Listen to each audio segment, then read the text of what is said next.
च1 कहानी के हीरो का परिचय। कहते हैं जब ऊपर वाला देता है तो छप्पर फाड़ के देता है।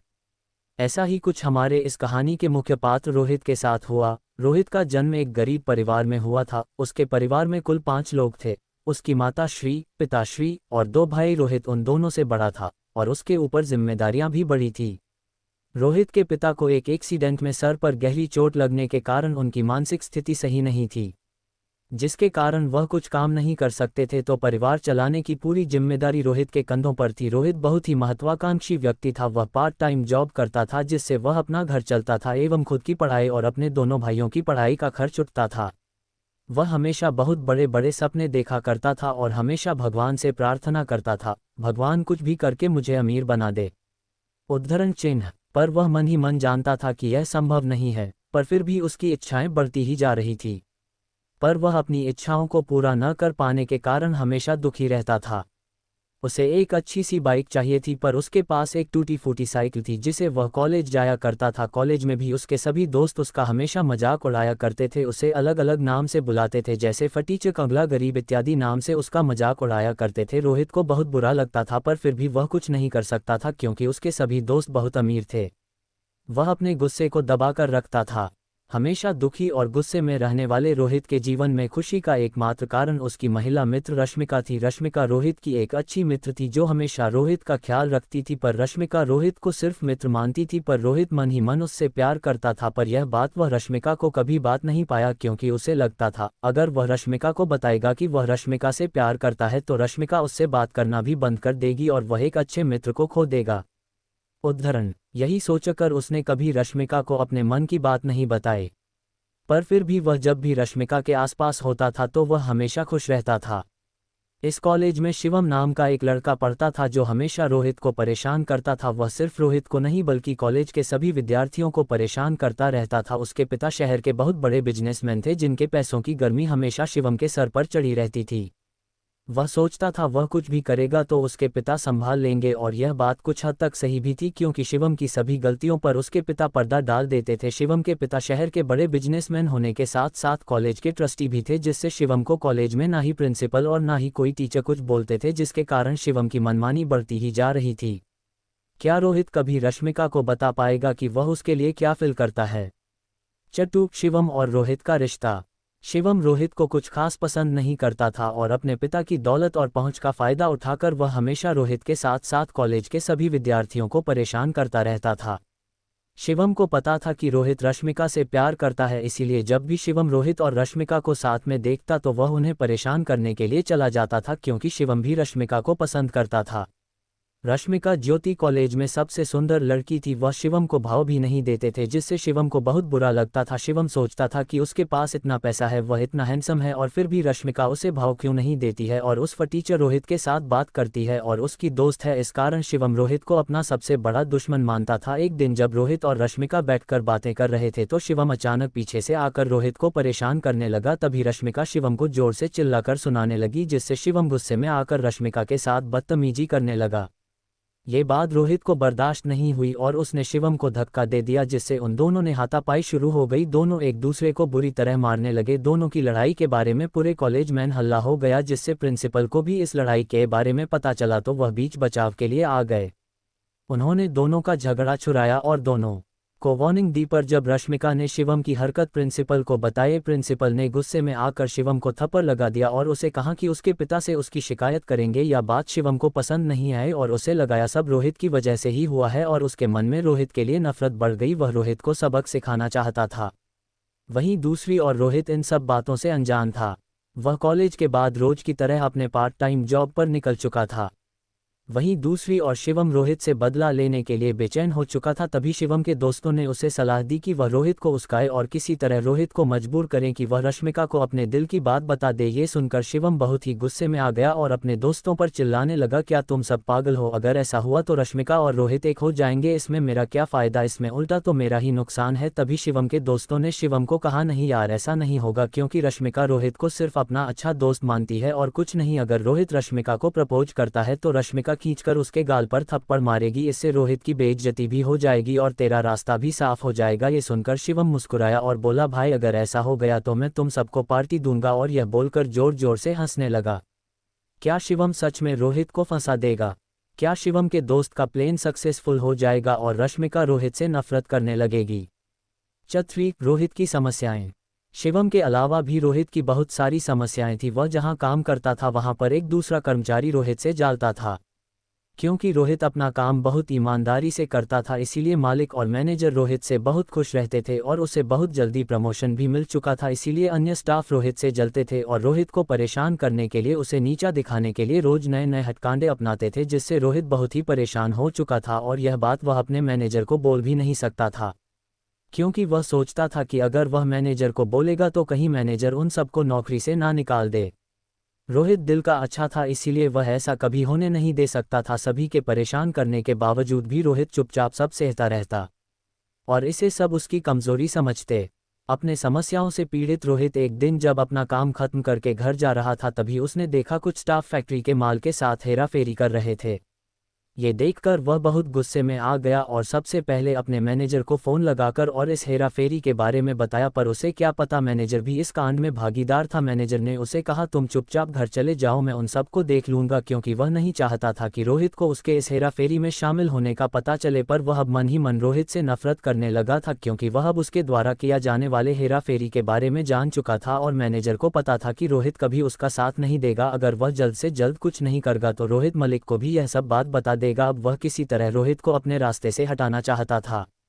अब रोहित के हर जगह दुश्मन मौजूद थे, कोई उसे मारना चाहता था तो कोई उसे बेइज्जत करना चाहता था, पर रोहित जो ईमानदार और मासूम था वह इन सभी बातों से अनजान था। इधर रोहित को मारने के लिए रोहित के मैनेजर ने कुछ गुंडों को बुलाया। मैनेजर ऑफिस में बैठा हुआ था, तभी 4-5 हफ्ते कट्टे लोग फैक्ट्री में आकर कर्मचारियों से मैनेजर के बारे में पूछ रहे थे। तभी एक कर्मचारी ने उन लोगों को मैनेजर के ऑफिस का पता बताया, जो कि दूसरे बिल्डिंग के 5वें फ्लोर पर था। सभी लोग मैनेजर की ऑफिस की ओर बढ़ने लगे। सभी कर्मचारी उन लोगों को देख रहे थे और सोच रहे थे, आखिर ये लोग हैं कौन? वह लोग धीरे धीरे मैनेजर की ऑफिस की ओर जा रहे थे।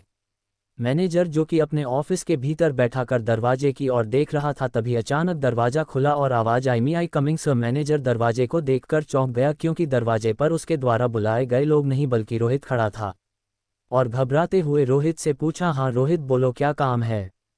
तभी रोहित भीतर गया और बोला, सर कल मैंने जो धांधली के बारे में आपको बताया, क्या आपने उसके बारे में कुछ किया? क्योंकि मैंने उन लोगों को अभी अभी फैक्ट्री के अंदर आते हुए देखा, वह लोग तो कम कर रहे हैं। तभी मैनेजर बोला, हाँ रोहित, मैं उन लोगों को कम से निकल रहा था, तभी वह लोग मेरे सामने गिराने लगे और मेरे पैर पकड़ लिए और अपने बीपी बाल बच्चों का वास्ता देखकर नौकरी से न निकलने की बात करने लगे और मुझसे वादा किया आज के बाद वह कुछ भी ऐसा वैसा काम नहीं करेंगे, इसीलिए मैंने उन्हें वार्निंग देकर छोड़ दिया। तब रोहित ने बोला, हाँ सर ठीक है, पर इस बारे में एक बार मलिक साहब को भी बता दीजिएगा, क्योंकि उनको पता होना जरूरी है। मैनेजर ने बोला, हाँ रोहित जरूर, मैं बता दूंगा। ये सुनकर रोहित मैनेजर के ऑफिस से बाहर जाने के लिए निकल रहा था, तभी वह लोग जो मैनेजर को ढूंढते हुए आए थे वह मैनेजर के गेट के सामने खड़े थे। रोहित उन लोगों को देखकर घबरा सा गया और वहां से धीरे धीरे अपनी फैक्ट्री की ओर चला गया।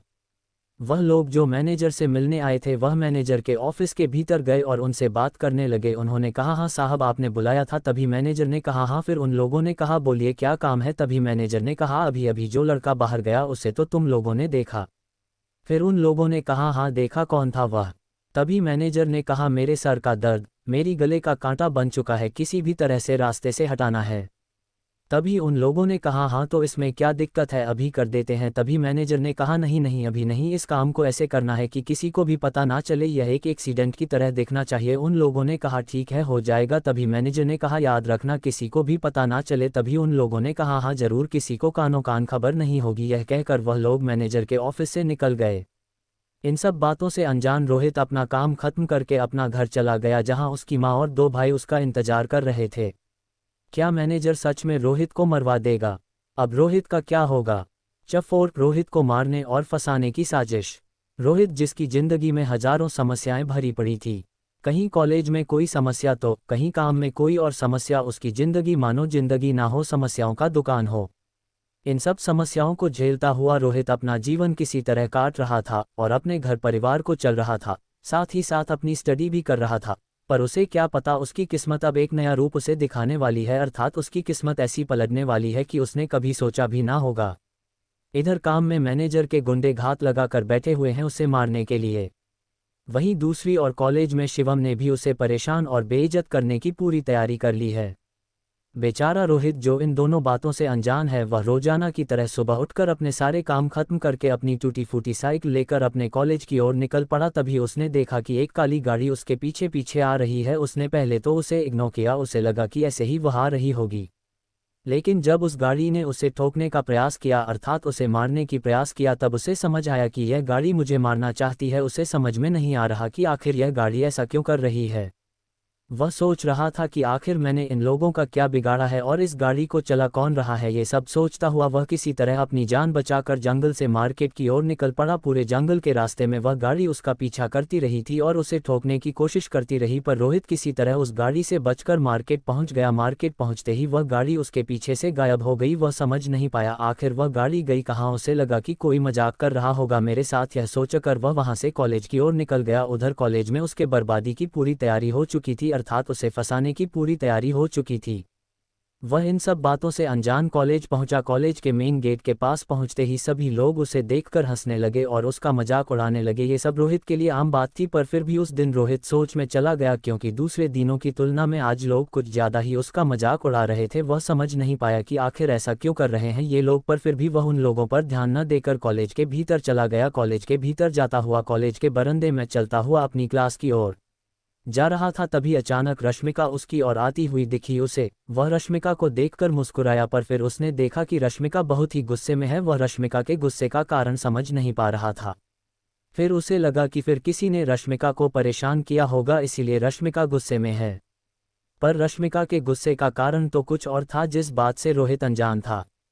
आखिरकार रश्मिका उसके पास आए और उसके पास आकर उससे बोली, आखिर तुमने ये क्या किया और क्यों किया। रोहित को समझ नहीं आया आखिर रश्मिका क्या बोल रही है। वह थोड़ी देर सोचता रहा और फिर उसने रश्मिका से पूछा, आखिर तुम बोल क्या रही हो, मैंने क्या किया। रोहित के समझ में कुछ नहीं आ रहा था आखिर रश्मिका किस बारे में बोल रही है। रश्मिका उसकी बात सुनकर उस पर चिल्लाई और उसका हाथ पकड़कर उसे लेकर कहीं जाने लगी। तभी इस बात का हल्ला पूरे कॉलेज में हो गया। सभी आपस में बात करने लगे कि रश्मिका और रोहित में लड़ाई हो रही है। ये बात शिवम को भी पता चला। शिवम और कॉलेज के सभी बच्चे उन दोनों के पीछे जाने लगे। ये देखकर रोहित घबरा सा गया, आखिर यह क्या चल रहा है। तभी रश्मिका रोहित को कॉलेज के नोटिस बोर्ड के पास ले जाकर रुकी और नोटिस बोर्ड की ओर दिखाकर बोली, आखिर यह क्या है।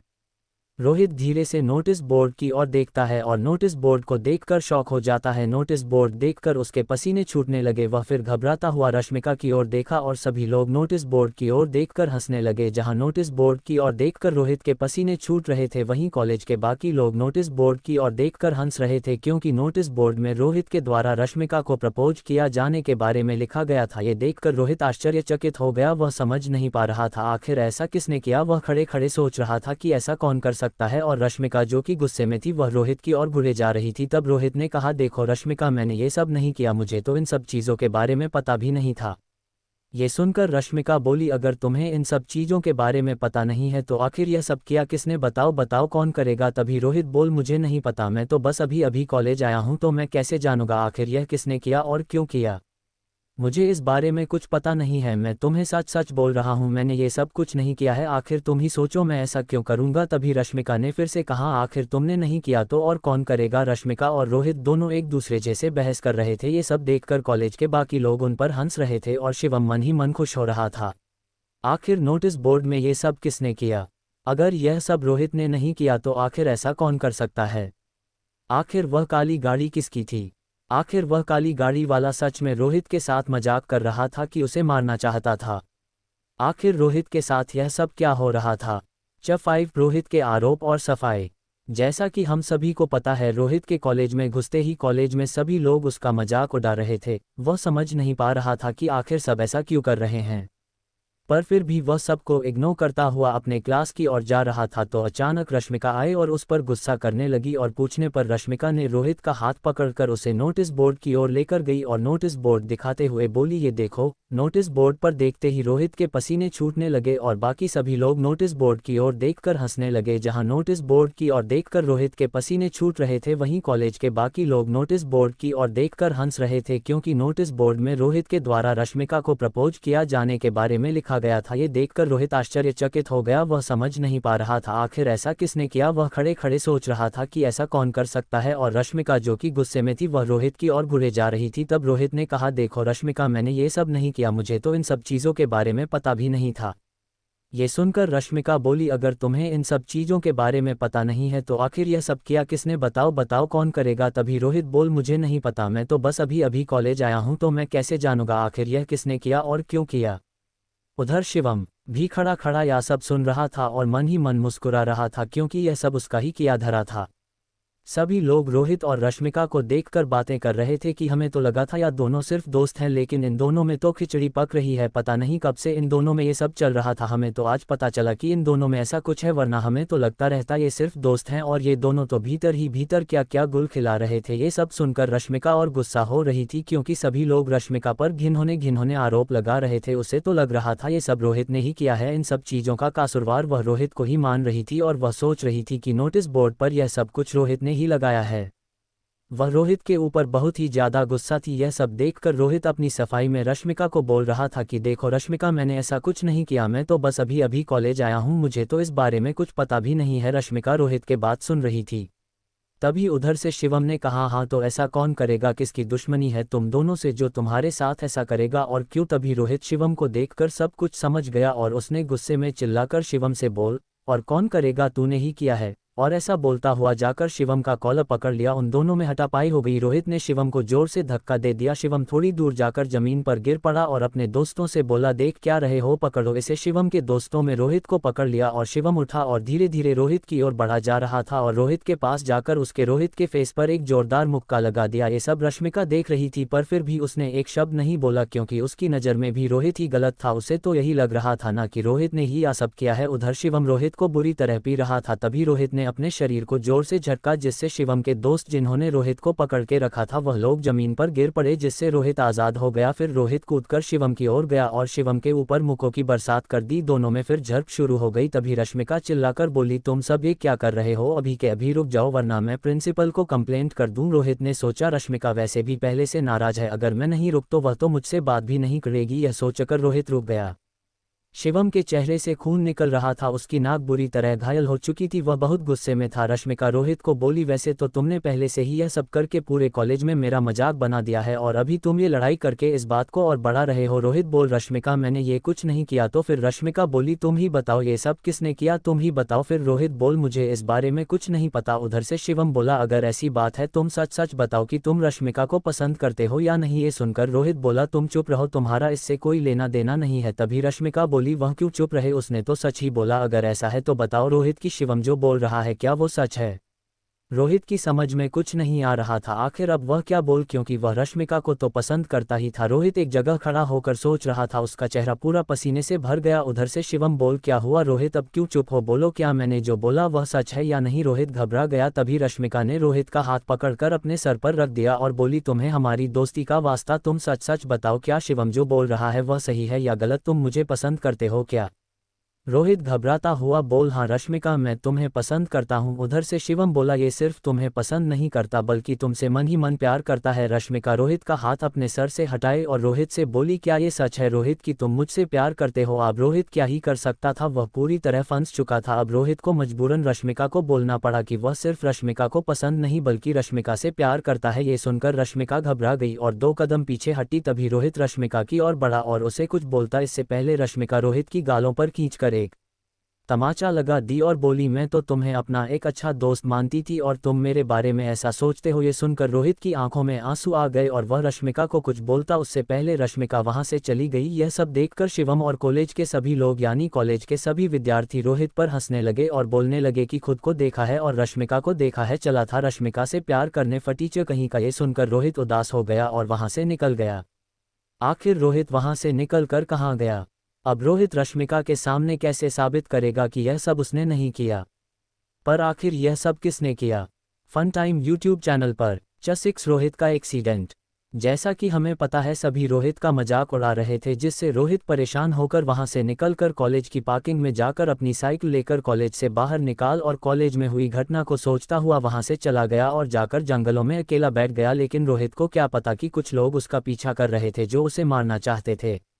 ये लोग और कोई नहीं बल्कि रोहित के फैक्ट्री के मैनेजर के भेजे हुए लोग थे जो रोहित को मारना चाहते थे। वह लोग तो पहले से ही एक ऐसे मौके की तलाश में थे जहां वहां रोहित को मार सके और किसी को पता ना चले, और उन्हें यह मौका भी मिल गया। इसलिए बिना मौके को गंवाए वह लोग रोहित की ओर बढ़ रहे थे। उनके हाथों में बहुत ही तेज धार वाले चाकू थे, वह उसी चाकू से रोहित को मारने वाले थे। वह धीरे धीरे अपने पांव रोहित की ओर बढ़ रहे थे, तभी उनका फ़ोन बजा। तभी उन्होंने देखा कि फैक्ट्री के मैनेजर ने उन्हें कॉल किया है। उन्होंने कॉल उठाया और बोला, हेलो मैनेजर साहब, हम बस अभी आपका ही काम करने वाले हैं। रोहित यही जंगल में अकेला बैठा हुआ है, हम अभी इसका गला चाकू से कटकर मार डालेंगे। तभी मैनेजर उधर से बोल, अरे बेवकूफ़ों, मैंने तुम्हें बोला रोहित को ऐसे मारो कि वह एक्सीडेंट लगे, और तुम चले हो उसका गला काटने, ये तो सीधे सीधे मर्डर लगेगा। ये सुनकर उन लोगों ने बोला, हम लोगों ने तो इस बारे में सोचा ही नहीं, ये तो सही बात है, ऐसे तो हम सब फंस सकते हैं। ठीक हुआ आपने कॉल किया, वरना हम सब तो अभी इसे मार देते और फंस जाते। ये बोलकर उन लोगों ने कॉल रखा और वहां से दबे पांव पीछे चले गए और जाकर अपनी गाड़ी में बैठ गए। वही वह लोग रोहित का इंतजार करने लगे। इधर दूसरी ओर रोहित जंगल में अकेला उदास बैठा हुआ था और कॉलेज में हुई घटनाओं के बारे में सोच रहा था। तभी अचानक वह वहां से उठा और अपनी साइकिल लेकर निकल गया।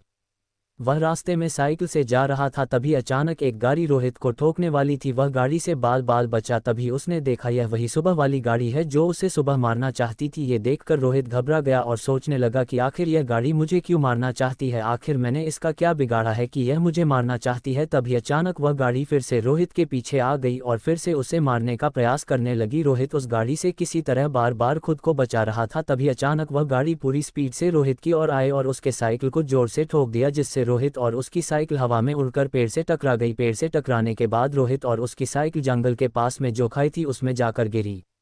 अब इन लोगों का मकसद पूरा हो गया, फिर भी उन लोगों ने गाड़ी रोकी और इस चीज़ को देखने चले गए कि उनका काम सच में पूरा हुआ या नहीं। वह लोग जब खाई के पास पहुंचे तो खाई की गहराई देखकर उन लोगों ने सोचा कि इतनी गहरी खाई है, गिरकर कोई नहीं बन सकता, तो ये लड़का कैसे बचेगा। ये सोचकर वह लोग वहां से चले गए और अपनी गाड़ी स्टार्ट कर वहां से जल्द निकल गया।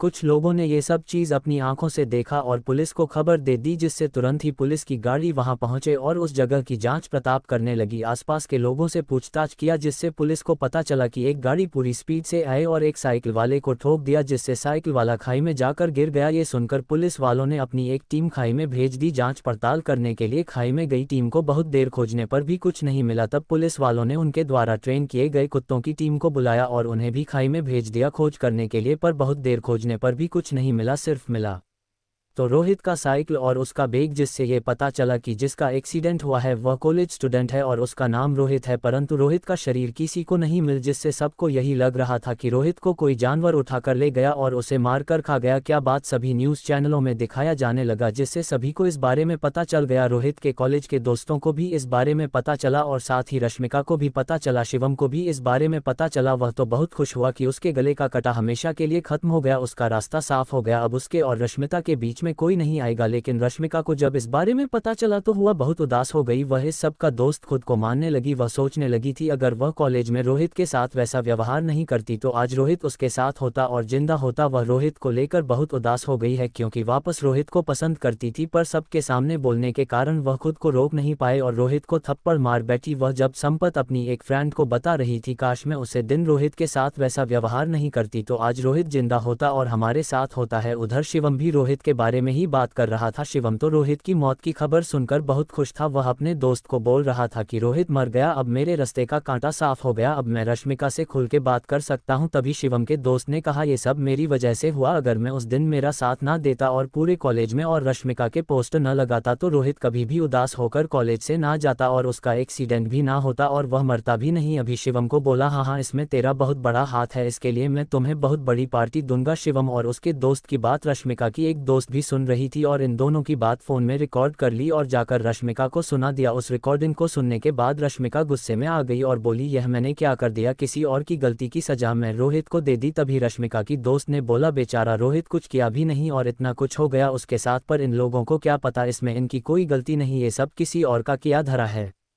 परंतु फिर भी सभी रोहित के लिए बहुत दुखी हो रहे थे और उधर रोहित का मैनेजर रोहित के मौत से बहुत खुश था, क्योंकि उसके राज के बारे में जाने वाला इकलौता सच रोहित था, जो कि अब नहीं रहा क्योंकि उसी ने उसे मरवा दिया था। 7 एक्सीडेंट के दौरान हो रही घटनाएं। जैसा कि हमें पता है कि रोहित का एक्सीडेंट हुआ, जीन एक्सीडेंट के कारण वह जाकर खाई में गिर गया था। पुलिस वालों के खोजने पर भी रोहित की कोई खबर नहीं मिली। मिला तो सिर्फ उसकी साइकिल और बैग, जिससे पुलिस वालों को यह पता चला कि यह एक्सीडेंट रोहित नाम के एक कॉलेज स्टूडेंट का हुआ है।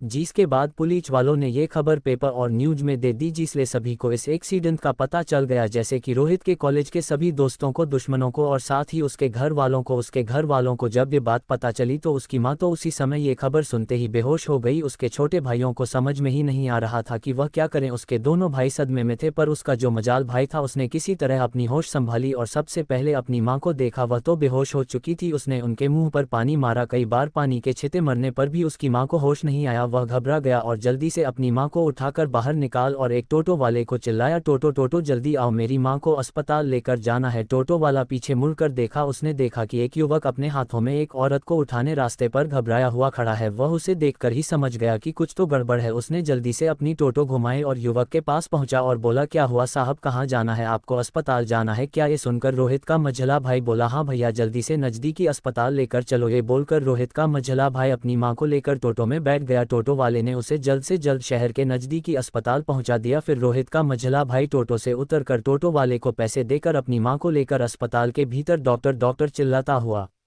भागा। अस्पताल के भीतर पहुंचकर उसने सबसे पहले अपनी मां को एक चेयर के ऊपर बैठाया और डॉक्टर को बुलाने चला गया। उतने में ही पीछे से रोहित का सबसे छोटा भाई भी आ गया और अपनी मां के पास जाकर बैठ गया और रोता हुआ अपनी मां को उठने के लिए बोल रहा था कि मामा उठो, तुम्हें क्या हुआ है, अपनी आंखें खोलो मां। तभी रोहित का माजरा भाई उधर से डॉक्टर को लेकर अपनी मां के पास आया। डॉक्टर ने उसकी मां को चेक किया और उन्हें एडमिट करने की सलाह दी। या सुनकर रोहित का मझला भाई घबरा गया और बोल, क्यों डॉक्टर, मेरी मां को ऐसा क्या हुआ है? दूसरी और रोहित का छोटा भाई जो पहले से ही रो रहा था वह और भी जोर जोर से रोने लगा। तभी डॉक्टर ने बोला, डरने की कोई बात नहीं, बस इन्हें सदमा लगा है, कुछ समय ऑब्जर्वेशन में रखना होगा। ये सुनकर रोहित के मझले भाई की सांसों में सांस आई। तभी वार्ड बॉय जाकर रोहित की मां को स्ट्रेचर पर लेटकर अस्पताल के कमरे के भीतर ले गया। तभी डॉक्टर ने रोहित के मझले भाई को बोला, आप जाकर फॉर्म फिल कर दीजिए। तभी रोहित का मझला भाई बोला, जी डॉक्टर। यह सुनकर डॉक्टर वहां से अस्पताल के कमरे के भीतर चले गए रोहित की मां को देखने के लिए। इधर रोहित का मझला भाई अपने छोटे भाई को चुप करा रहा था, उसे बोल रहा था, मत रो मेरे भाई, माँ को कुछ नहीं हुआ, वह जल्दी ठीक हो जाएंगे, तो तू मत रो, मैं फॉर्म फिल करके आ रहा हूँ, तू यही बैठना। ये सुनकर रोहित का सबसे छोटा भाई बोला, जी भैया मैं यहीं बैठा हूँ, आप जल्दी फॉर्म फिल करके आइए। ये सुनने के बाद रोहित का मझला भाई वहां से फॉर्म फिलअप करने के लिए चला गया और काउंटर पर जाकर बोला, एडमिट फॉर्म दीजिए। तभी काउंटर पर बैठे रिसेप्शनिस्ट ने रोहित के मझले भाई को एक एडमिट फॉर्म दिया। फॉर्म लेकर रोहित का मतलब भाई वहां से थोड़ी आगे जाकर कुर्सी के ऊपर फॉर्म को रख फिल करने लगा। फॉर्म फिल करते करते वह सोच रहा था कि आखिर मेरे परिवार के साथ क्या हो रहा है, भैया का एक्सीडेंट हो गया और मम्मी हॉस्पिटल में एडमिट है, मैं आखिर अब ये सब कैसे संभालूंगा। तभी अचानक एक वार्ड बॉय आकर रोहित के मझले भाई को बोला, क्या आपने फॉर्म फिलअप कर लिया है? तभी रोहित का मझला भाई बोल, नहीं नहीं, बस मैं अभी करके जमा कर रही रहा हूं। और वह फॉर्म फिलअप करने लगा। फॉर्म फिलअप करने के बाद वह काउंटर पर जाकर उस फॉर्म को जमा कर दिया।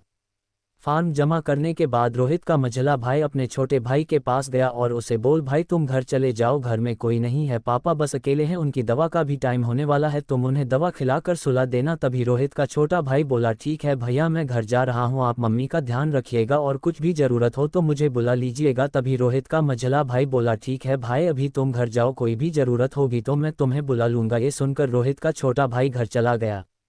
एक तो रोहित के एक्सीडेंट के खबर से वैसे हैं उसके दोनों भाई परेशान थे कि रोहित को आखिर क्या हुआ, वह जिंदा भी है या नहीं। साथ ही अब उसकी मां का ये हाल देखकर और वह परेशान हो गए थे। और रोहित का छोटा भाई जब घर पहुंचा तो उसे पता चला कि उसके पिताजी घर में नहीं है। उन्हें रोहित के एक्सीडेंट की खबर मिल गई थी तो वह भी उसे एक्सीडेंट वाली जगह पर रोहित को ढूंढने और देखने के लिए पहुंच गए थे। वह पहले से ही मानसिक रूप से बीमार थे और रोहित के एक्सीडेंट की खबर सुनकर और वह पागल की तरह हो गए थे। वह पागलों की तरह एक्सीडेंट वाली जगह पर जाकर चिल्ला चिल्ला के बोलने लगे, मेरा बेटा कहाँ है, मेरा बेटा कहाँ है।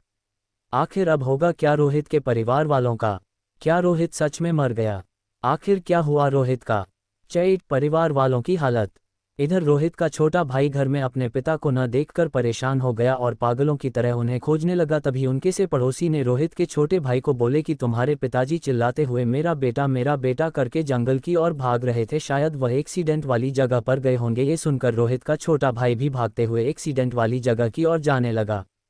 उधर दूसरी ओर रोहित के कॉलेज की दोस्त रश्मिका भी एक्सीडेंट वाली जगह पर पहुंच चुकी थी। वहां पहुंचकर वह भी पुलिस वालों से रोहित के बारे में पूछ रही थी कि सर आपको रोहित के बारे में कुछ पता चला? ये सुनकर पुलिस वाले ने उससे पूछा, आप कौन हैं? तभी रश्मिका ने बोला, मैं रोहित की फ्रेंड हूँ, उसके साथ उसके कॉलेज में पढ़ती है। ये सुनकर पुलिस वाले ने रश्मिका को बोला, नहीं, अभी तक रोहित का कुछ पता नहीं चला, हमें तो लग रहा है कहीं कोई जानवर उसे ना ले गया हो क्या। सुनकर रश्मिका घबरा गई और 2 कदम पीछे हटते हुए बोली, नहीं नहीं, ऐसा नहीं हो सकता, और वहीं रोने लगी और रोटी रोटी बोल रही थी कि काश मैं उसे दिन रोहित के साथ ऐसा बर्ताव ना किया होता तो आज रोहित ठीक होता और हमारे साथ होता। तभी रश्मिका की दोस्त जो उसके साथ आई हुई थी उसने रश्मिका को संभाला और बोला, ऐसा नहीं है रश्मिका, तुम्हारी वजह से कुछ नहीं हुआ है, रोहित ठीक होगा, उसकी फिक्र मत करो तुम। ये सब सामने खड़ा पुलिस वाला भी सुन रहा था। उसने सुना जब रश्मिका ने ये बोला कि काश मैं रोहित के साथ उसे दिन वैसा बर्ताव ना किया होता तो आज रोहित ठीक होता और हमारे साथ होता। इस बात को सुनकर पुलिस वाले को उस पर शक होने लगा और वह रश्मिका को बोला, आप हमारे साथ चलिए, हमें आपसे कुछ पूछताछ करनी है। ये सुनकर रश्मिका रोते हुए बोली, जी सर जरूर। पर रश्मिका की दोस्त घबरा गई, उसे सब समझ में आ गया कि पुलिस वाले को अब रश्मिका के ऊपर शक हो रहा है। उसने रश्मिका को बोला, रश्मिका जरा सोच समझ के फैसला करो, हमें कॉलेज जाने के लिए लेट हो रहा है, हमें यहाँ से चलना चाहिए। रश्मिका के दोस्त की बात सुनकर पुलिस वाले को और भी ज्यादा शक होने लगा उन दोनों पर। पुलिस वाले ने कहा, आप दोनों को पहले हमारे साथ चलना होगा हमारे कुछ सवालों का जवाब देने के लिए, फिर उसके बाद आप कहीं और जा सकती है। ये सुनकर रश्मिका और उसकी दोस्त दोनों घबराकर पुलिस वाले से बोली, ठीक है सर, पर थोड़ा जल्दी चलिए वरना हमारे घर वालों को अगर पता चला कि हम यहाँ आए हुए हैं तो हम पर गुस्सा करेंगे। ये कहकर वह दोनों पुलिस वाले के साथ जाने लगी। तभी अचानक रश्मिका के दोस्त की नज़र रोहित के पिताजी पर पड़ी, जो पागलों की तरह बात कर रहे थे और चिल्ला रहे थे कि मेरा बेटा कहाँ है, मेरा बेटा कहाँ है। तभी रश्मिका की दोस्त ने रश्मिका से बोला, उधर देखा, वह तो रोहित के पिताजी है ना। रश्मिका जो रो रही थी उसने धीरे से अपना कर घुमाया और उसकी दोस्त जिस तरफ दिख रही थी उस तरफ देखा तो वह सच में रोहित के पिताजी ही थे। ये देखकर रश्मिका उस तरफ अर्थात रोहित के पिताजी की ओर जाने लगी। कभी पुलिस वाले ने रश्मिका से बोल, किधर जा रही है आप, आपको हमारे साथ चलना पड़ेगा और अगर आप हमारे साथ नहीं जाएंगे तो हमें आपको जबरदस्ती ले जाना होगा। ये सुनकर रश्मिका पुलिस वाले से बोली, सर उधर उस आदमी को देखिए, वह रोहित के पिताजी है। ये सुनकर पुलिस वाले ने बोला, कहाँ। तभी रश्मिका की दोस्त ने पुलिस वाले को रोहित के पिताजी की ओर दिखाए। उस तरफ देखकर पुलिस वाले ने देखा कि सच में उधर कोई आदमी बैठकर पागलों की तरह चिल्ला रहा है, मेरा बेटा कहाँ है, मेरा बेटा कहाँ है। ये देखकर पुलिस वाला और रश्मिका और उसकी दोस्त तीनों उस आदमी की ओर जाने लगे। उसे आदमी के पास पहुंचकर पुलिस वाले ने पूछा, आप कौन है रोहित के, पर उन्होंने कोई जवाब नहीं दिया और बस रोटी रहे चिल्लाते रहे, मेरा बेटा कहाँ है, मुझे मेरा बेटा ला कर दो। पुलिस वाला समझ नहीं पा रहा था कि आखिर वह ऐसा क्यों कर रहे हैं, वह उसके सवालों का जवाब क्यों नहीं दे रहे। तभी रश्मिका बोली, सर यह मानसिक रूप से बीमार है इसीलिए यह आपके किसी सवाल का जवाब नहीं दे सकते। तभी रश्मिका की दोस्त बोली, तुम्हें कैसे पता। तभी रश्मिका में अपनी दोस्त से बोला, मुझे एक बार रोहित ने ही बताया था कि उसके पिताजी की मानसिक हालत ठीक नहीं है, वह मानसिक रूप से बीमार है।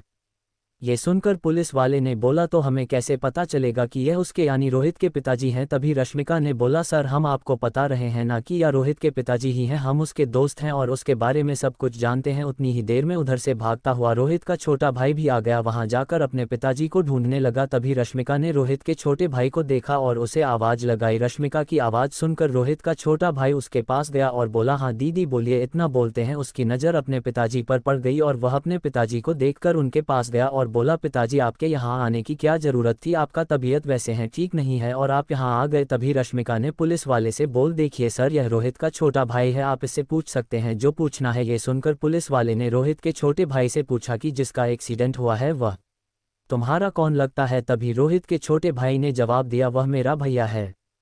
तभी पुलिस वाले ने कहा, तुम भी हमारे साथ चलो हमारे कुछ सवालों का जवाब देने के लिए, जिससे हमें रोहित को ढूंढने या उसके बारे में पता लगाने में आसानी होगी। यह सुनकर रोहित के छोटे भाई ने बोला, मैं अपने पिताजी को छोड़कर पैसे जा सकता हूं सर। तभी पुलिस वाले में कहा, तुम अपने पिताजी की चिंता ना करो, उन्हें हमारे कांस्टेबल देख रहे हैं। ये सुनकर रोहित का भाई बोला, ठीक है सर चलिए जल्दी, मुझे अपने पिताजी को लेकर घर भी जाना होगा, उनकी दवाइयाँ का समय हो चुका है, अगर मैं उन्हें टाइम पर दवाई नहीं दूंगा तो उनकी तबीयत और भी ज़्यादा बिगड़ सकती है। पंजाब का करवा तीनों पुलिस वाले के साथ जाने लगे। पुलिस वाले ने उन्हें पास के ही एक टेंट के में ले गया और उन तीनों को बैठने के लिए बोला। पुलिस वाले की बात सुनकर वह लोग वहीं पास के कुर्सियों के बैठ गए। तभी पुलिस वाले ने एक दिन और पेपर लेकर उनसे सवाल नहीं पूछना शुरू किया।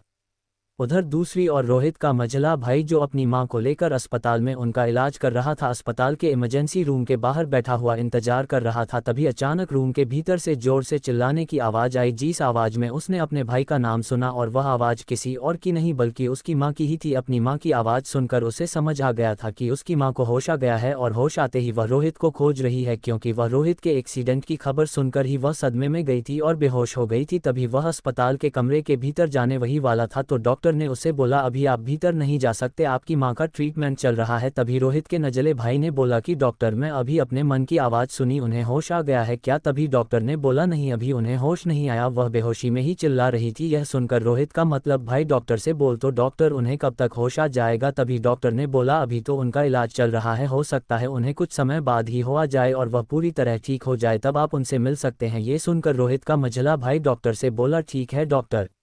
उधर दूसरी ओर जहां एक्सीडेंट की जगह पर पुलिस वाला रोहित के छोटे भाई और रोहित के दोस्त रश्मिका और उसकी दोस्त के साथ टेन में कुछ सवाल जवाब कर रहा था, तभी अचानक वहां कुछ और पुलिस वाले आए जो कि नीचे खाई में रोहित को ढूंढने के लिए गए थे। वह ऊपर आ गए और पुलिस वाले से बोल सर हमने नीचे सभी जगह खोज लिया पर उस लड़के का कोई पता नहीं चला, क्या पुलिस वाले पता लगा पाएंगे कि इस एक्सीडेंट के पीछे कौन था? रोहित की लाश क्यों नहीं मिला रही पुलिस वालों को? आखिर क्या हुआ रोहित की लाश के साथ? फन टाइम यूट्यूब चैनल पर चेन्नई पुलिस वालों की कार्रवाई। जैसा कि हमें पता है कि रोहित का एक्सीडेंट हुआ था, सभी लोग दुखी थे लेकिन कुछ लोग खुश भी थे। उसके घर वाले बहुत परेशान हो रहे थे, उसके लिए उसकी मां हॉस्पिटल पहुंच चुकी थी। उसके एक्सीडेंट के सदमे से उसकी दोनों भाई बहुत चिंतित थी। पुलिस वाले भी उसे ढूंढ ढूंढ कर परेशान हो रहे थे लेकिन उसका कुछ पता नहीं चला। अब पुलिस वालों को लग रहा था कि एक्सीडेंट के समय जब उसकी बॉडी नीचे खाई में गिरी तो कोई जंगली जानवर उसे ले गया होगा या उसे खा गया होगा, इसीलिए पुलिस वालों ने भी उसे ढूंढना बंद कर दिया। इधर दूसरी ओर जो पुलिस वाला रोहित के छोटे भाई और रश्मिका के दोस्त से पूछताछ कर रहा था, उसे इस बात का शक था कि यह कोई एक्सीडेंट नहीं है बल्कि मॉडल है। और जैसा कि यह बात सच भी है कि रोहित का कोई एक्सीडेंट नहीं हुआ था बल्कि उसका मर्डर ही हुआ था, जो कि और किसी और ने नहीं बल्कि उसके फैक्ट्री के मैनेजर ने ही अपने गुंडों के हाथों से करवाया था, क्योंकि उसे लगता था कि रोहित आगे चलकर उसके लिए खतरा बन सकता है, क्योंकि उसके द्वारा फैक्ट्री में किए जाने वाले हेराफेरी के बारे में रोहित को पता चल चुका था। हालांकि रोहित को मैनेजर के बारे में पता नहीं था कि मैनेजर भी उस हेराफेरी में हिस्सेदार है और वह सभी हेराफेरी मैनेजर के बोलने पर ही हो रही है। पर रोहित को ये पता था कि फैक्ट्री में हेराफेरी हो रही है, जिसकी खबर उसने अपने हिसाब से मैनेजर को दे दी थी और मैनेजर ने उन लोगों के प्रति कोई कानूनी कार्यवाही नहीं की और वह इस बारे में मलिक फोटो बताने ही वाला था। किसी के कारण मैनेजर ने सोचा ना रहेगा बास नाम बजेगी बांसुरी, अर्थात जब रोगी थी नहीं रहेगा तो मलिक को फैक्ट्री में होने वाली हेराफेरी के बारे में खबर कौन देगा। यही सोचकर मैनेजर ने मुंडे बुलवाकर रोहित को मरवा दिया था और उसे एक्सीडेंट की तरह करवाया जिस किसी को उस पर शक ना हो। परंतु पुलिस वाले को तो इस बात का सब हो चुका था कि यह कोई एक्सीडेंट नहीं बल्कि मर्डर है। अब बस पुलिस वाले को इस बार के कंफर्मेशन के लिए सुबह चाहिए था, जिसके लिए वह रोहित के छोटे भाई और उसकी क्रश रश्मिका के दोस्त से पूछताछ कर रहा था। जिस पूछताछ के दौरान पुलिस वाले को रश्मिका से यह पता चला कि उसे दिन कॉलेज में क्या क्या हुआ और कॉलेज में रोहित का सबसे बड़ा दुश्मन शिवम है, जिसके कारण ही यह सब हुआ। और रश्मिता ने पुलिस वाले को जाती बता दिया कि शिवम ने किस तरह रोहित और रश्मिका के बारे में गलत अफवाह कॉलेज में फैलाई थी, जिसके कारण रश्मिका ने रोहित को थप्पड़ भी मार दिया था और उसी के कारण रोहित दुखी होकर कॉलेज से निकल गया था और उसे दिन रोहित और शिवम के बीच में हाथापाई भी हुई। इस बात को सुनकर पुलिस वाला अब अपने इधर से कंफर्म हो चुका था कि यह कोई एक्सीडेंट नहीं बल्कि मर्डर है। पुलिस वाले का अब सीधा शक शिवम पर था। पुलिस वाला शिवम से पूछताछ करने के लिए शिवम के घर गया, जहां उसे बहुत मुश्किलों का सामना करना पड़ा, क्योंकि शिवम शहर के एक जाने माने बिजनेसमैन का इकलौता बेटा था, जिसकी वजह से वह इतना ज्यादा घमंडी था।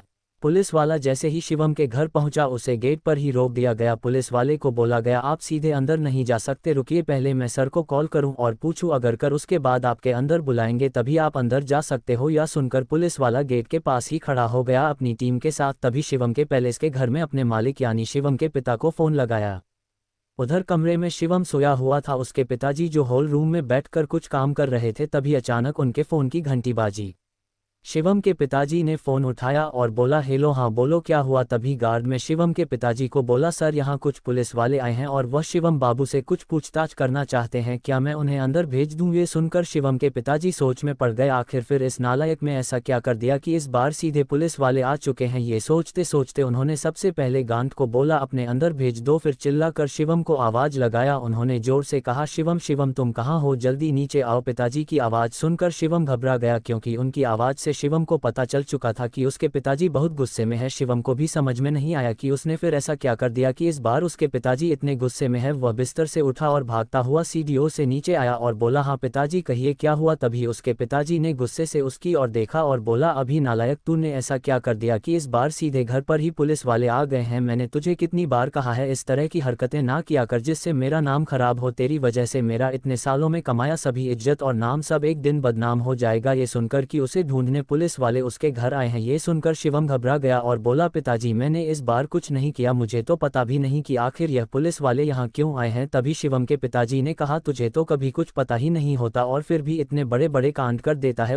इतनी देर में पुलिस वालों ने शिवम के पैलेस का बेल बजाए। तभी शिवम के पिताजी ने अपने नौकर से बोल, श्यामलाल जाकर दरवाजा जल्दी खोलो, पुलिस वाले आए हैं, पता नहीं इस नालायक ने इस बार क्या कांड किया है। तभी श्यामलाल भक्त हुआ दरवाजे की ओर गया और दरवाजा खोला। अभी दरवाजे से पुलिस वाला और उसके साथ इस टीम शिवम के पैलेस के अंदर घुसी और शिवम के पिताजी से कहा, नमस्ते सेठ जी। तभी जीवन के पिताजी ने कहा, नमस्ते नमस्ते, बताए आप यहाँ क्या करने आए हैं। अभी पुलिस वाले ने कहा, आपकी बेटी के स्कूल के एक स्टूडेंट का एक्सीडेंट हुआ है और वह अब नहीं रहा शायद, क्योंकि हमें तो अभी तक उसकी बॉडी भी नहीं मिली है। ये सुनकर शिवम के पिताजी ने पुलिस वाले से पूछा, ये सब कुछ ठीक है पर इस एक्सीडेंट से हमारा कोई लेना देना तो नहीं है, पर फिर भी आप यहाँ क्यों आए वह बताए। पुलिस वाले ने सीधे सीधे ना बोलकर कि उन्हें शिवम के ऊपर शक है, कहा कि देखिए आपका बेटा भी उसी कॉलेज में पढ़ता है जिसकी वजह से हम यहाँ आए कि आपके बेटे से कुछ पूछताछ करेंगे तो शायद उसे लड़के के बारे में हमें कुछ पता चल जाए जिससे हमें उसे ढूंढने में या उसके कातिल को ढूंढने में आसानी होगी। तभी शिवम के पिताजी ने कहा, अभी तो आपने कहा कि यह एक एक्सीडेंट था, पर अभी फिर आप कातिल की बात कर रहे हैं, या एक्सीडेंट था या मर्डर। अभी पुलिस वाले ने कहा, देखिए सर या तो एक एक्सीडेंट ही था पर हमें लग रहा है कि यह एक्सीडेंट नहीं बल्कि मर्डर है, क्योंकि रोहित के बहुत सारे दुश्मन थे और यह अचानक कोई होने वाला एक्सीडेंट नहीं था। वह गाड़ी रोहित का पीछा सुबह से ही कर रही थी, यह सब हमें सीसीटीवी चेक करते वक्त पता चला। ये सुनकर शिवम के पिताजी ने कहा, ओ ठीक है, आप शिवम से पूछताछ कर लीजिए। ये सुनकर पुलिस वाले ने कहा, सर हमें शिवम को अपने साथ थाने ले जाना होगा, हम वही शिवम से पूछताछ करेंगे। ये सुनकर शिवम के पिताजी ने कहा, नहीं नहीं ऐसा नहीं हो सकता, आप शिवम को अपने साथ थाने नहीं ले जा सकते, आपको जो पूछना है आप यही पूछ सकते हो। ये सुनकर पुलिस वाले ने कहा, नहीं सर ऐसा नहीं हो सकता, मुझे शिवम को अपने साथ थाने ले जाना ही होगा, या प्रोसीजर है और हमें प्रोसीजर फॉलो करना ही पड़ता है। अभी शिवम के पिताजी ने कहा, आप प्रोसीजर की चिंता ना करें, मैं कमिश्नर से बात कर लूंगा, आपको जो भी पूछना है आप यही पूछे, शिवम आपके साथ कहीं नहीं जाएगा।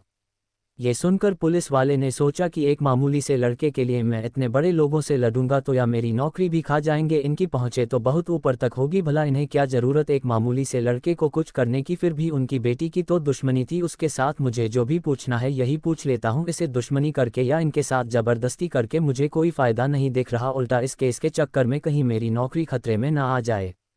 ये सोचते सोचते पुलिस वाले ने शिवम के पिताजी से कहा, ठीक है सर, मैं शिवम से जो भी पूछताछ करनी है यही कर लेता हूं, उसे थाने नहीं लेकर जाता। तब शिवम के पिताजी ने कहा, ठीक है आप पूछताछ शुरू करें, और यह कहकर शिवम को कहा, शिवम यहाँ आओ और इनके जो भी सवालात हैं उनके जवाब दे दो कि यह जल्द से जल्द अपने सभी सवालों के जवाब लेकर यहाँ से चल जाए। अपने पिता की बात सुनकर शिवम पुलिस वालों के पास आया और वहीं सोफे पर बैठ गया और पुलिस वालों को कहा, आप भी बैठिए और बैठकर पूछिए आपको जो भी पूछना है। पुलिस वाला शिवम के सामने वाले सोफे पर बैठा और शिवम से सबसे पहले पूछा कि तुम रोहित को कितने अच्छे से जानते हो। इस सवाल का जवाब जीवन में दिया कि वह बस मेरे कॉलेज में पढ़ने वाला एक मामूली सा लड़का है जिसका मजाक पूरा कॉलेज उड़ता है और इसके अलावा मैं उसके बारे में कुछ नहीं जानता। तब पुलिस वाले ने कहा, ठीक है, जब तुम शिवम के बारे में बस इतना ही जानते हो तो फिर यह बताओ कि रश्मिका कौन है और तुमने रश्मिका और शिवम के झूठे पोस्टर बनाकर पूरे कॉलेज में क्यों लगवाया। ये सुनकर शिवम घबरा गया और बोला, आप ये सब क्या बोल रहे हैं, आप जो बोल रहे हैं आपको पता भी है कि आप क्या बोल रहे हैं, आपके पास इसका कोई सबूत है क्या कि मैंने ये सब किया।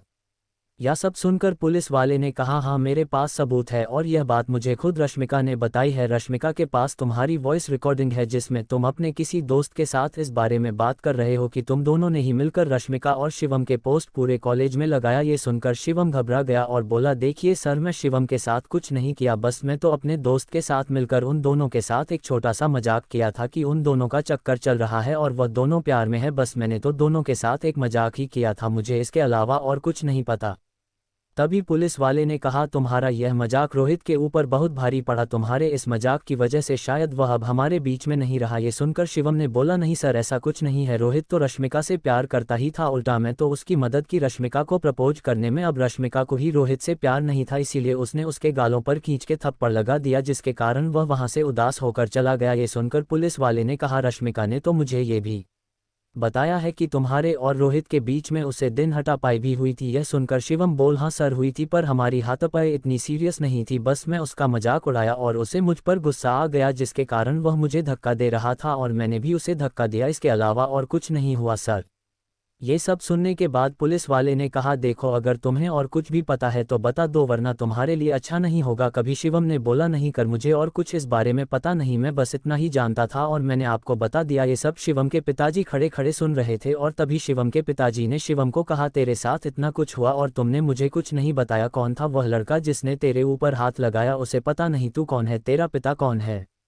अच्छा हुआ उसका एक्सीडेंट हुआ और वह मर गया, नहीं तो मेरे हाथों से ही मर जाता। ये सुनकर पुलिस वाले ने कहा देखिए सर आप इस तरह की बातें मेरे सामने नहीं कर सकते वरना मुझे आपको अरेस्ट करना पड़ेगा। ये सुनकर जीवन के पिताजी और भी ज़्यादा गुस्से में आ गए और पुलिस वाले को कहा कि तू मुझे अरेस्ट करेगा, पहले तो तू निकाल मेरे घर से और जा, तुझे जो करना है कर ले, मैं भी देखता हूँ कि तू क्या कर सकता है। आप पुलिस वाला का पड़ा गया और वह चुपचाप वहाँ से जाने लगा। पुलिस वाला सोच रहा था कि आखिर क्यों मैंने इनसे पंगा लिया, मुझे पता है कि यह शहर के बहुत बड़े नामी बिजनेसमैन हैं, इनकी पहुंच बड़े बड़े नेताओं से लोग के बड़े बड़े उद्योगपतियों तक है और ये तो मेरे कमिश्नर को भी जानते हैं, कहीं या मुझे सस्पेंड ना करवा दे। ये सोचते सोचते पुलिस वाला वहां से चला गया और गुस्से में आकर इस केस को एक्सीडेंट ही घोषित कर दिया और बंद कर दिया। उधर पुलिस वालों के जाने के बाद शिवम के पिताजी ने शिवम को बोला आखिर तू कब सुधरेगा, तुझे क्या जरूरत थी उन लोगों के साथ ऐसा करने की, तू खुद के पैरों के खुद ही कुल्हाड़ी मार रहा है। मैं तुझे बहुत बड़ा बिजनेसमैन और सक्सेसफुल आदमी बनना चाहता हूं और तू जेल जाने पर तुला हुआ है, अगर मैं ना होता तो अभी या पुलिस वाला तुझे लेकर अपने साथ चला जाता और अपने बातों में फंसा कर तेरे ऊपर ही इस मर्डर का इल्जाम डाल देता है। तभी शिवम ने कहा नहीं पापा ऐसी कोई बात नहीं है, मैं तो बस उनके साथ मजाक कर रहा था।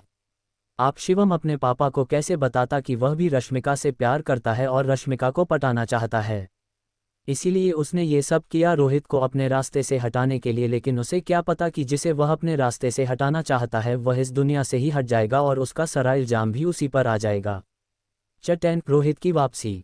जैसा कि हम सभी को पता है रोहित का एक्सीडेंट हुआ, इसके बाद पुलिस वालों की लाख प्रयास के बावजूद भी रोहित का शव उन्हें नहीं मिला। रोहित के दोस्तों से पूछताछ करने के बाद उन्हें पता चला कि रोहित का एक दुश्मन उसके साथ उसके कॉलेज में ही पढ़ता था जो कि शिवम था और एक्सीडेंट के कुछ समय पहले ही रोहित और उसके बीच में लड़ाई भी हुई थी जिससे पुलिस का पूरा शक शिवम पे चला गया था, जिस कारण पुलिस ने शिवम से पूछताछ करने का फैसला किया और उसे लेने के लिए उसके घर पर पहुंच गए। परंतु शिवम के पिता शहर के बहुत बड़े बिजनेसमैन थे जिस कारण पुलिस उसे पकड़ नहीं सकी और पुलिस वालों को उसके घर में ही पूछताछ करनी पड़ी, परंतु उसे पूछताछ से पुलिस को कोई फायदा नहीं हुआ और पुलिस वाले को उल्टा धमकी भी मिली कि अगर वह दोबारा शिवम को परेशान करेगा तो उसकी नौकरी खत्म कर दी जाएगी, जिस कारण आप पुलिस वाले ने भी रोहित के केस को हल्के में ले लिया क्योंकि रोहित कोई पद आदमी तो नहीं था जो उसके पीछे इतना माता कमाया जाए, वह तो एक आम सा लड़का था जो कि कॉलेज में पढ़ता था और जिसका एक्सीडेंटल में मौत हो गया। पुलिस वालों के पास ये सबूत होने के बावजूद भी यह कोई एक्सीडेंट नहीं बल्कि मर्डर था, फिर भी उन लोगों ने इस घटना को एक्सीडेंट का नाम देकर किसको बंद कर दिया, जिससे रोहित के घर वाले बहुत परेशान हो चुके थे। रोहित के पिता जो कि पहले से ही मरीज थे और साथ ही रोहित के एक्सीडेंट की घटना सुनकर उसकी मां जो कि अस्पताल में एडमिट थी, साथ ही उसके दो भाई जो ये सब हैंडल कर रहे थे, वह सब आश्चर्यचकित हो गए क्योंकि कुछ समय पहले ही पुलिस वाले ने उन लोगों से कहा था कि यह एक्सीडेंट नहीं मर्डर है और अभी पुलिस वालों ने इसे एक्सीडेंट का नाम देकर इस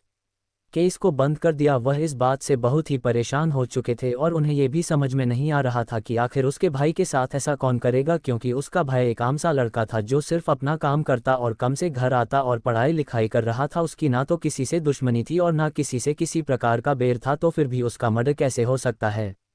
दूसरी और शिवम मन ही मन बहुत ही खुश था क्योंकि उसका रास्ते का कांटा हार चुका था क्योंकि वह रोहित को अपने और रश्मिका के बीच का कांटा समझता था। उसे पता था कि रोहित रश्मिता से प्यार करता है और जब अब रोहित नहीं रहा तो उसके और रश्मिका के बीच कोई नहीं आ सकता, इस बात से वह बहुत ही खुश था। उधर उसके काम में मैनेजर भी इस बात से खुश था कि पुलिस वालों ने रोहित के मर्डर का केस को एक्सीडेंट बोलकर बंद कर दिया, जिससे उसके फंसने की कोई गुंजाइश नहीं बची, नहीं अब उसके कांड का कोई पर्दाफाश कर सकता था। सभी को इस बात का यकीन हो गया कि रोहित अब नहीं रहा, रोहित मर चुका है। इधर रोहित की मां जब अस्पताल से घर आई तो वह हमेशा दुखी ही रहती थी क्योंकि उसके घर का बड़ा लड़का अब इस दुनिया में नहीं रहा और उसकी किस्मत इतनी खराब कि उसके बेटे का शव भी उसे देखने का नसीब नहीं हुआ क्योंकि रोहित का शव तो अभी तक किसी को मिला ही नहीं। सभी को यही लग रहा था कि रोहित के एक्सीडेंट के बाद जब वह जंगल में गिरा होगा तो कोई जानवर उसे लेकर चला गया होगा और उसे खो गया होगा, जिस कारण से उसकी शव किसी को नहीं मिला, पर हकीकत क्या थी किसी को नहीं पता। अब रोहित के एक्सीडेंट को पूरे एक सप्ताह हो चुका थे। रोहित के घर वाले जहां दुखी थे वहीं रोहित के दुश्मन इस बात की खुशियां मना रहे। किसी को नहीं पता कि अब अगले ही पल क्या होने वाला है। वही कॉलेज में रश्मिका जो रोहित के एक्सीडेंट से दुखी थी, वह रोहित के एक्सीडेंट का दोषी खुद को समझ रही थी। वह उदास होकर कैंटीन में बैठी थी और उसके दोस्त उसे सहानुभूति दे रहे थे। तभी अचानक कॉलेज में सभी लोग चिल्लाने लगे, रोहित का भूत, रोहित का भूत। ये सुनकर रश्मिका उठी और कॉलेज के कैंटीन से बाहर निकाल कर देखी। तभी उसने देखा कि कॉलेज में एक शानदार खुशी है जिसका गेट खोलकर रोहित उतर रहा है। ये देखकर वह चौंक गई और एक ही जगह पर बुत बनकर खड़ी हो गई। किसी की समझ में कुछ नहीं आ रहा था। सब ये सोच रहे थे कि रोहित तो मर चुका था, तो ये कैसे यहाँ आ सकता है? अगर या नहीं भी मारा था तो इस जैसा फर्नीचर इतनी महंगी कार में कैसे? आखिर एक्सीडेंट के बाद ऐसा क्या हुआ कि रोहित जैसा फर्नीचर कितने शानदार कार में कॉलेज आया है? किसी की समझ में कुछ नहीं आ रहा था। तभी यह बात शिवम को भी पता चली। शिवम भी भागता हुआ ग्राउंड में पहुंचा और पार्किंग रोड में देखा कि रोहित चलता हुआ उसकी ओर आ रहा है। रोहित को देखकर वह भी हैरान हो गया। रोहित उसके पास पहुंचा। रोहित को देखकर वह पहले से हैरान था। तभी रोहित ने उससे कहा, कैसे हो? शिवम, हटो मेरे सामने से, मुझे जाना है। शिवम के सर से पूरा पसीना आने लगा। वह समझ नहीं पा रहा था कि आखिर मरा हुआ इंसान कैसे जिंदा होकर आ सकता है। रोहित वहां से चला गया। किसी की समझ में कुछ नहीं आ रहा था। सभी आपस में बात करने वालों की आखिर मरा हुआ शख्स जिंदा कैसे होकर आ सकता है। सभी इस बात से हैरान थे।